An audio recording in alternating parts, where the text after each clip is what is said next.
நம்முடைய முதலமைச்சருக்கும் வேறு முதலமைச்சருக்கும் நிறைய வித்தியாசம் இருக்கு. நம்முடைய முதலமைச்சர் முறை எதை செய்தாலும் பின்னாலே வருகிற ஒவ்வொரு நிகழ்வையும் மனதில் வைத்து செய்யக்கூடிய ஒரு முதலமைச்சராக நம்முடைய முதலமைச்சர் இருக்கிறார்கள். ஆகவேதான் பட்டாசு தொழிலில் விபத்து நடந்தவர்களுக்கு நிவாரணம் வழங்குவதோடு இல்லாமல் அந்த நிவாரணத் தொகை அவருடைய எதிர்காலத்துக்கு சரியாக வருமா என்பதையெல்லாம் யோசித்து பார்க்கிறார்கள். அந்த குடும்பத்தை மட்டும் யோசிக்காமல் இறந்தவருடைய குழந்தைகள் அவருடைய எதிர்காலம் என்னமாகும்?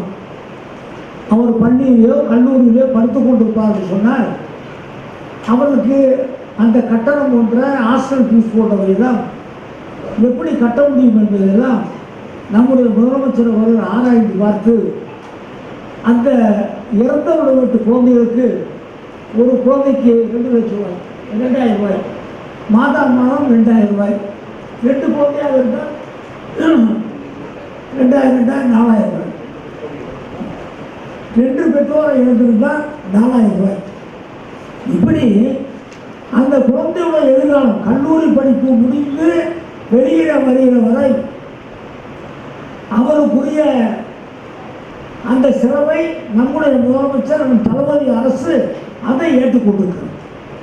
இதன் மூலமாக பெற்றோரை இழந்த ஒரு கவலை உங்கள் மனதில் இருந்தாலும் உங்களுக்கு பெற்றோராக தளபதி இருக்கிறார்கள், உங்களை படிக்கை வைப்பார்கள், உங்களுடைய கல்லூரி படிப்பு முடிகிற வரை அந்த செலவு அத்தனையும் நம்முடைய அரசாங்கம் ஏற்றுக்கொள்ளும் என்பதை இந்த நேரத்தில் சொல்லி நன்றாக படியுங்கள், உங்களுக்கு எதிர்காலம் இருக்கும் என்று சொல்லி வாய்ப்புக்கு நன்றி சொல்லி நன்றியோடு மாண்புமிகு தமிழ்நாடு முதலமைச்சருடைய அறிவிப்பிற்கு இணங்க தொழிலாளர் நலன் மற்றும் திறன் மேம்பாட்ட குழந்தைகளுக்கு மாதாந்திர உதவித்தொகை ஆணைகள் வழங்கும் விழா இன்று நடைபெற இருக்கிறது. இந்த விழாவின் துவக்கமாக தமிழ்தாய் வாழ்த்து அனைவரும். பட்டாசு ஆலை விபத்துகளில்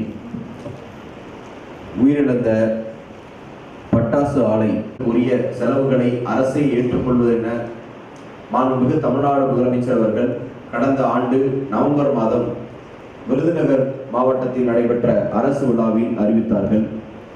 மாண்புமிகு முதலமைச்சர் அவர்களினுடைய அறிவிப்பை தொடர்ந்து அதற்குரிய அரசாணை வழங்கப்பட்டு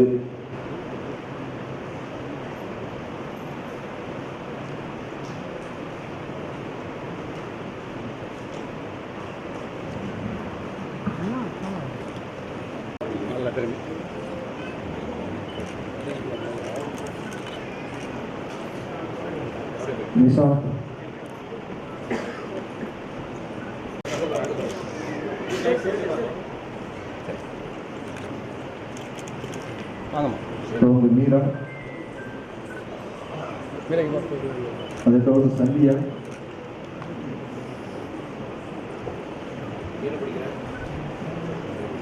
தொடர்ந்து நிஷா, தொடர்ந்து ரித்தீஷ் ராகம், அதை தொடர்ந்து சிவஸ்ரீ ஜீவகுமார்,